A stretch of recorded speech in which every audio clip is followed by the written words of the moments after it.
So, for Women's History Month, a good friend of mine who started an organization called Motivate asked me to share a few words and a few quotes that really resonate with me.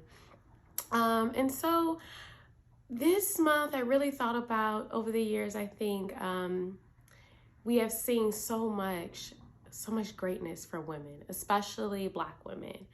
And after the year that we just came off of, the tumultuous year 2020, I think this Women's History Month, I wanted to focus on two words: confidence and power. And so, one of my favorite quotes comes from a wonderful author named Zora Neale Hurston. And what she says is that sometimes I feel discriminated against, but I'm not angry. I'm astonished. How can anyone deny my company?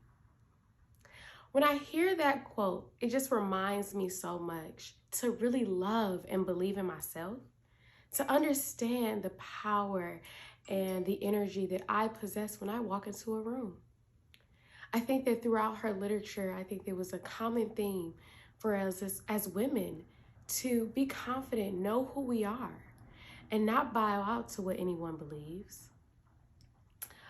My second quote is from another great feminist author that I love, who is Bell Hooks. And what Bell Hooks says is that if any woman feels the need to invalidate herself, she has already decided to give away her power. And that's a paraphrase. And when I hear that, it reminds me to know that my very existence, who I am, everything that I possess, it is powerful. That I have the tools and everything that I need to manifest the life in the world that I want in front of me. And I think too often as women, we forget that. But we saw in 2020 that women, we are powerful. And if we hold our heads up high, and if we are confident, and we remember to never question our existence, never let anything invalidate us, then we will take this world by storm, and that we can rest in our power. When I think about what has made a significant impact on my life as a woman, I think about the relationships I've built with so many incredible women over the course of different stages of my life. Whether it's been a friend, a family member, a mentor, or a coworker, I found that supportive relationships with strong, thoughtful, independent women have really shaped the way that I view myself, what I'm capable of, and what I can achieve. While we're all unique and we have our own sets of differences, as women, we can really relate on so many different levels because of our shared experiences, our shared doubts, our shared joys, so many different things. And so we have this ability to really lift each other up by cheering each other on along the way. And because of that, I'm just eternally grateful for having such wonderful women supporting women in my life. Hey everybody, my name is Stephanie, and I just wanted to say Happy Women's Month first and foremost. And then I want to read a quote about something that I think really impacts me as a woman. We just need to be kinder to ourselves. If we just treated ourselves the way we treated our best friend, can you imagine how much better off we would be? Meghan Markle. So that really impacts me because I feel like a lot of women have this habit of putting everybody first. And we always treat our best friends so great. We're always so protective of our best friends, but are we the same to ourselves? I can speak for myself where I am very, very, very hard on myself. I struggle sometimes with self-talk. I feel like I'm very talented, but then I doubt myself sometimes. So that quote really stuck with me because the things that I say to myself sometimes, I would never, ever, ever say to my best friend. But first and foremost, I should be my own best friend. I should be talking to myself as if I'm my best friend. If we were a lot nicer to ourselves and we took the time to realize that life is hard, life is stressful, we all have a lot on our plates. We just gotta be nice to ourselves. Like, it's not that hard to just be like, you know what, you did a good job. So To all the ladies out there that struggle with that, with being really, really kind to yourself, just wake up every morning and tell yourself one thing you're grateful for and one thing you love about yourself. So once again, my name is Stephanie and happy Women's Month. Strength, the capacity of which a substance or object can endure or withstand force. Being a woman requires strength. Not necessarily that we want it, but that's who we are. We are strong from what we endure in life, what we endure in childbirth, what we endure mentally, and what we endure physically. It requires a lot of strength, and of that I am proud. I am woman and I am strong. Hi, I just want to talk to you guys about what sisterhood means to me. So growing up, I've always had a biological sister, but as I continue my career and just networking throughout life, I have picked up a large number of individuals who I could say that I support, and they're women. So us being in the same circle is a empowerment thing for me. So sisterhood is all about standing in the midst for those individuals who are female, who identify as women.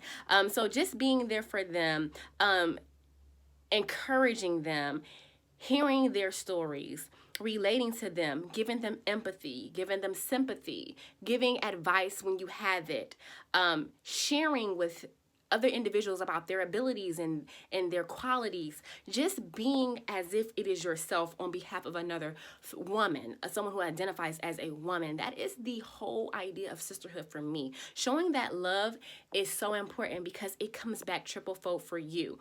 So when you are standing in the midst of a friend who's in need or a family member, anyone who you could put inside of your circle, and you say, hey, I know you're feeling down right now, but you have these wonderful qualities. In return, that same individual will be able to turn around and say to you all the wonderful things that you don't even notice about yourself. So when you embody that personality of being able to say that you are great at this, you are good at this, I see you, they can also help you see those things within yourself. So sisterhood means that to me. So I hope that all of the women who are watching this video are able to actually see the good within themselves and all the women around them. And so I encourage you to steadfast in that process and support your sisters. Hi, I'm Maddie, and a word that resonates with me that I'm going to be sharing a little bit about is vulnerability. So I'm going to use the definition from Brene Brown, who is the queen of vulnerability, and she defines vulnerability as the emotion that we experience during times of uncertainty, risk, and emotional exposure. It's having the courage to show up, fully engage, and be seen when we can't control the outcome. So basically, I sum up vulnerability as being willing to show up as you really are and being willing to show up and be bad at something before you're good at it. So I think vulnerability can feel really uncomfortable, so as women we'll try to avoid it at all costs. But I've learned over the course of my life that when I am willing to be vulnerable, I'm all the better for it. So I think vulnerability can also look like a lot of different things. It's looked like a lot of different things for me over the last several months, and some of those things have been interviewing and getting back out there after I lost a job that I really loved. It's looked like showing up and being willing to engage with people and contribute new ideas when I was the new one at the conference table once I had landed a new job. It's looked like learning new skills, being able to show up and be bad at something before I'm better at it. I feel that in the gym a lot, working with my trainer, trying to improve my fitness. It feels vulnerable sometimes. I think it also looks like some uncomfortable moments, like having to apologize, whether it's to a coworker or a friend or a family member when I do something that's hurtful or when I screw up. It looks like asking for help when I need it and being honest about where I'm really at. Yeah, it is Women's History Month. Shout out to all the women out there who are watching this. Happy Women's History Month. I'm sending you guys so much love and encouragement today. We don't get celebrated enough. My name is Deanna Champagne, and I'm going to be talking about confidence and vulnerability. Before I hop into that, I'm going to read one of my favorite quotes by Theodore Roosevelt. It's called The Man in the Arena. But we're going to spice it up, and I'm going to read the Woman in the Arena quote.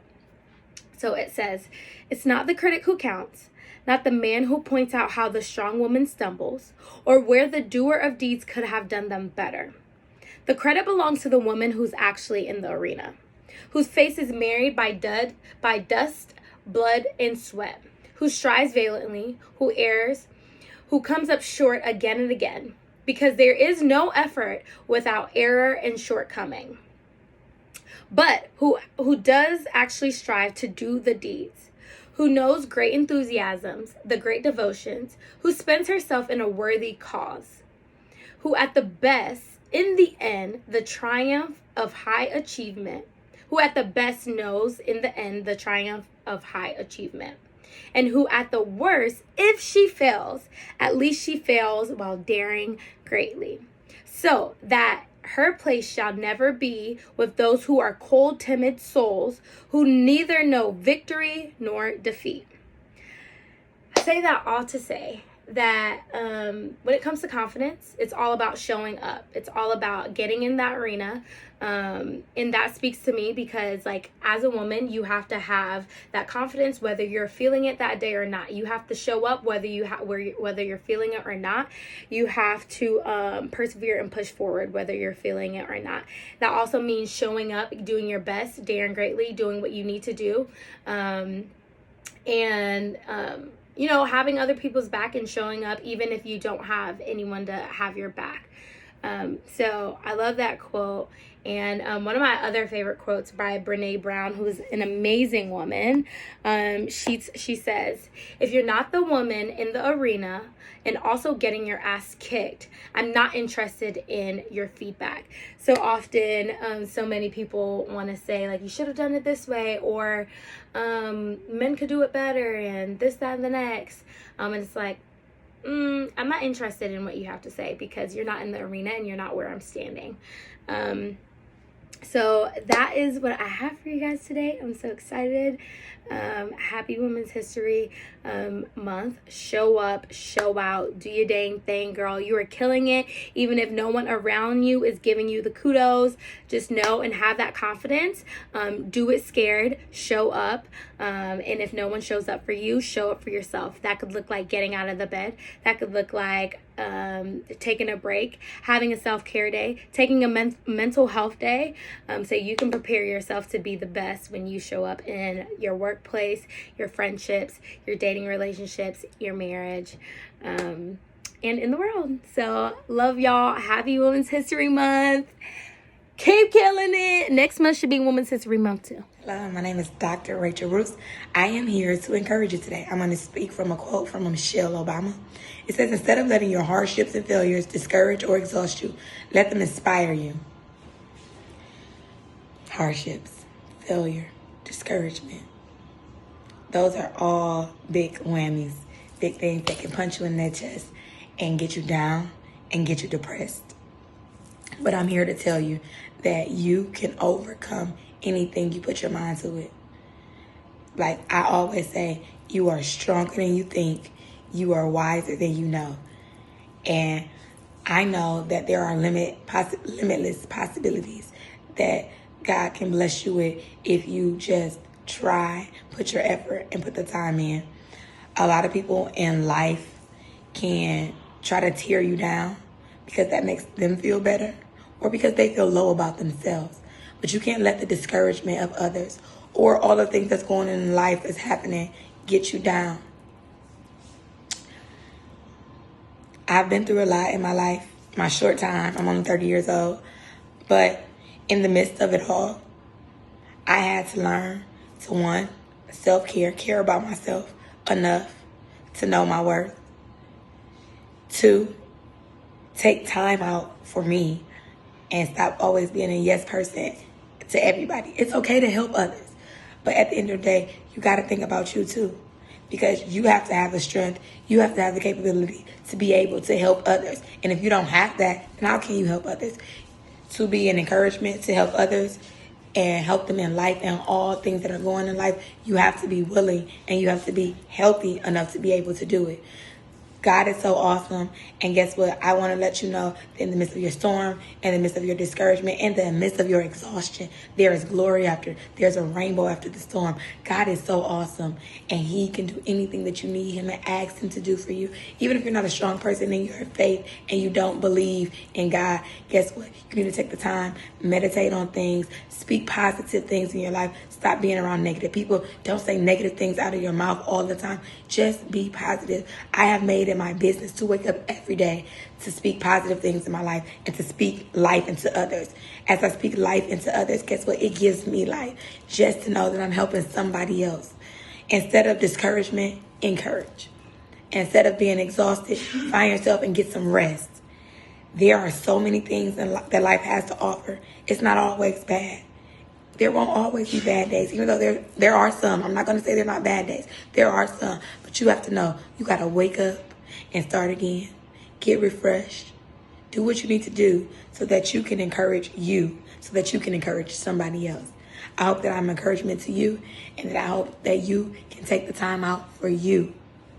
And no matter what people say about you, no matter what people put you down, guess what? Defy the odds and show them that you are better, that you can do better.